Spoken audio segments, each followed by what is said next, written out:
Welcome to Piedra Luna Tarot. For today, I have a message for the collective with tarot advice on how we can all better deal with toxicity in our lives. Now more than ever, it feels like a time where we need some tools, or at least we need to meditate on the tools that we can apply to deal with the toxicity in our lives. And by that I mean toxicity in general. Toxicity, of course, is can be found on the people around us, which are very stressed about the current situation, and of course inside of us. Uh, and well, the most important part is to know thyself. So without further ado, I would like to tell you what the tarot cards have to say on regards to how we can better deal with toxicity in our lives.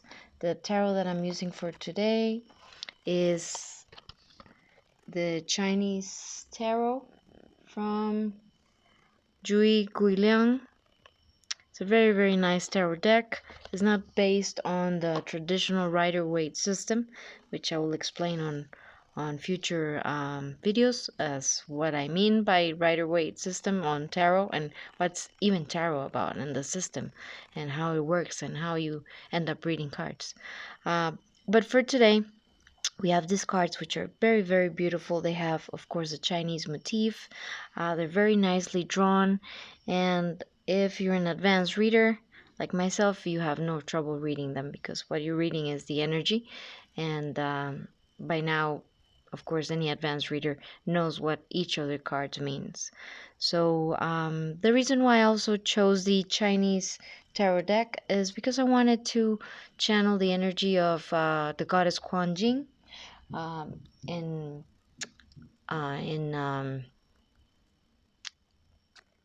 it's related to the previous video that I posted about Kuan Yin's prayer to those that do harm, and I wanted to channel her compassionate energy as a sacred mother, as a sacred feminine. So the first cards that I got from the reading of how we can better deal with toxicity in our lives as a general collective message is that first and foremost, and I'm not surprised at all by the message, is that we have to concentrate on the energy of unconditional love for ourselves and unconditional love for others. And why that? Because we're all going through different moments right now, different stresses. A lot of people's egos are acting out, and we should have compassion as to where each person is on their journey, on their spiritual journey, on their evolution as a soul, as light, and that we all have a process. When we were little, we used to behave like children, and as we grow up or as we evolve, we start developing skills in life, and the blindfold is removed from our eyes, and we start seeing people with more compassion than we used to before. When we don't have good control over our egos, what we do is we react to everything that's around us, instead of and we get affected by the storms of other people, instead of trying to bring all these people that are in the storm to the calmness that we're harboring inside of ourselves. So the first card, again, is the Ace of Cups. That's the first recommendation from the tarot card as general wisdom. How we can deal with toxicity is we should get closer to God, to Christ, to Muhammad, to whoever you believe in, to Kuan Yin, or just the energy of, you don't need to believe in anything. Just believe in goodness of people. And by believing in the goodness of people and the goodness of your heart and how we all come to this earth to evolve, you can connect with this energy of unconditional love. The second card we have here, and I like to read cards in pairs, because in pairs they're talking to each other, they're sharing energy among themselves. So the Three of Coins represents working on something. So what the first two cards are telling us is, in order to deal with the toxicity in our lives, is to work on that unconditional love, on all that I said on regards to what it means to to reach out to the unconditional love of the universe, of humanity, of that heartbeat in our hearts.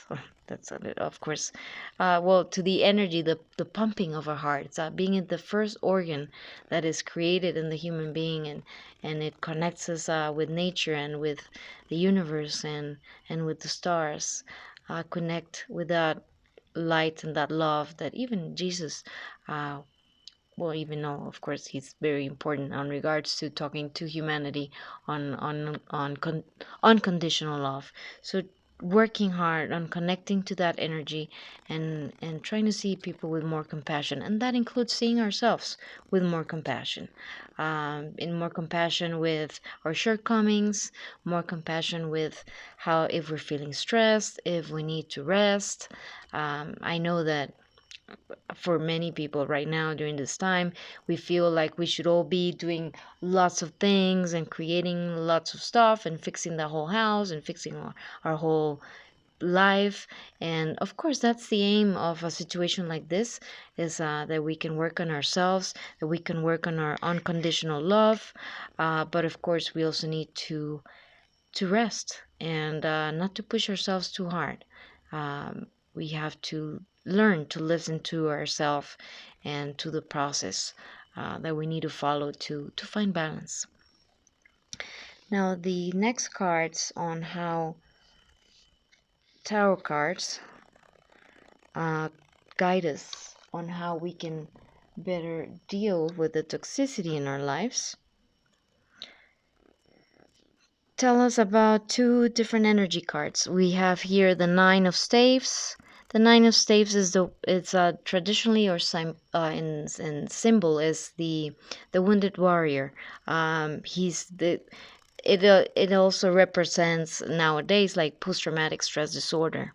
It's a person that does not want to feel vulnerable because they've been hurt, because they've experienced trauma. And this other card is the Nine of Swords. The Nine of Swords is the energy of nightmares and paranoia and overthinking and overanalyzing and being neurotic. So with these two energies together, what the tarot cards are telling us is that the best advice on how we can deal with toxicity in our lives is if we address our traumas. So we're not being ignited by things outside of ourselves that are playing a game of between our post-traumatic stress disorder, and that could also mean, it doesn't have to be something like having gone to war or having been to something very, very traumatic. It could just be your childhood wounds. Could be represented in the wounded warrior, where maybe, or maybe no, like most people, most human beings, none of us had perfect parents, because human beings are not perfect, but we bite into this illusion that our parents should be perfect, and in that way we feel, of course, and I'm not saying that some parents were not traumatizing to many of us. Of course, that's normal. It's part of our interactions as human beings. But what I'm trying to get at is that we have to address all our childhood traumas, or all the darkness, or all the unhealed wounds from wherever they're coming from ourselves, and at least know them and be able to locate them, so that when something that comes in and triggers you is not creating in you this paranoia that somebody's out there to get you, somebody wants to do you harm, and that's why they're behaving this way or that way. What tarot cards are telling us is to remember that we all have been through trauma. We all need to heal our wounds. We all need to fill ourselves with unconditional love, so that we stop reacting to the negativity of other people as if they're doing it on purpose and because they have a plan to hate us. They basically are also stuck in their traumas, and they're acting out their traumas. And the best we can do is send them love, and of course, by protect yourself if you have someone that wants to harm you, but don't attach to thoughts of who's there trying to hurt me, or who's there trying to make a fool out of me, or anything like that, wherever your ego goes in that way. Just know your triggers, know your trauma, so you're not being triggered by other people, and just of course protect yourself, but don't attach yourself to people who are in turmoil. Cut ties with people who are in turmoil until they find their balance, so you can still be in peace, and of course, and in your inner life. And of course, if you're evolved enough, if you worked all your traumas enough, then you can be around anybody that triggers you, anybody that's difficult to deal with, and you'll be able to deal with them in a very healthy way where you set your boundaries with them without reacting, without them triggering all your childhood wounds or your post-traumatic stress wounds. Okay, so the next cards are why they're connected, of course, to the previous ones about childhood wounds and the paranoid ego inside of us. Is if we manage to control that wounded warrior and that paranoia in us by addressing where it's coming from, then we're better able to make wise decisions. This card, Two of Staves, is about decisions. Is, do I go this way or do I go that way? And here we see an elderly couple like looking into the road, and they're together, and it seems by this card that what it represents is to make wise decisions that will lead you to be in the Empress energy. And what is the Empress energy? The Empress is the sacred feminine, and by that doesn't mean that you have to embody a woman. You can, of course, this also applies to men out there who are listening to this message. It represents the Empress energy, the balance, compassionate side of us, where we have mastered all the four queens in the tarot deck. And the four queens are the Queen of Swords. She's very logical and strategic and cutting with her words. There are moments in life when we need to embody that, when we need to be very rational, and then when we need to put people in their place when that's necessary. Of course, an excess of that Queen of Swords is a negative thing, because you become toxic. Then we have the Queen of Wands. Queen of Wands represents fire and passion and putting your desires into action and manifesting things in this life. And so that's of course very important. You can plan everything you want, but if you don't get to that point where you're manifesting and you're putting the drive and the passion into your endeavors and your strategies, then you're not achieving anything. Then we have the Queen of Pentacles. Queen of Pentacles, or Queen of Coins, she represents the element of the earth, anything that has to do with work, with our assets, with our home. She's sometimes represented like by the Susie Homemaker, because she is very like nurturing queen. She has a kingdom in order, and she knows about patience, because the coins is of course, anybody starting a business or anybody starting anything in life, they know that anything that's worth achieving and that's going to have longevity is going to take some time, devotion and time. And last is the Queen of Cups. She's a queen of, her element is water.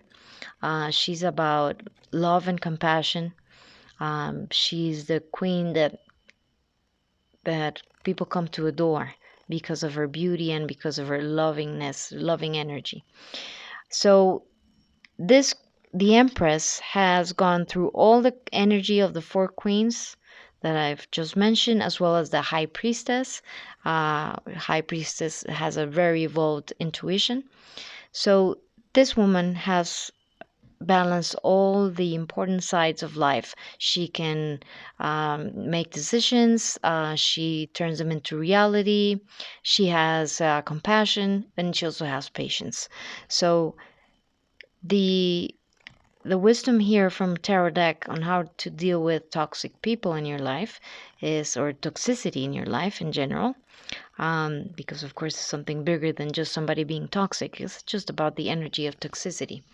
Is to make wise decisions so that you can embody that very balanced queen, where you can see all sides of what's going on and why it's going on, and that nobody's triggering your out of your peace and your stability.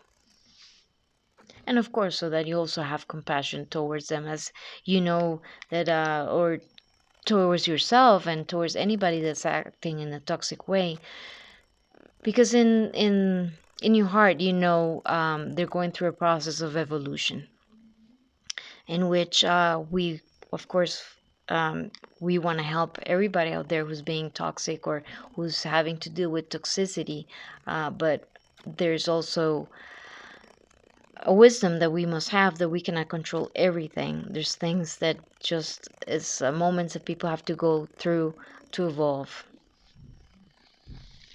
Okay, so the next messages on regards to tarot wisdom is, I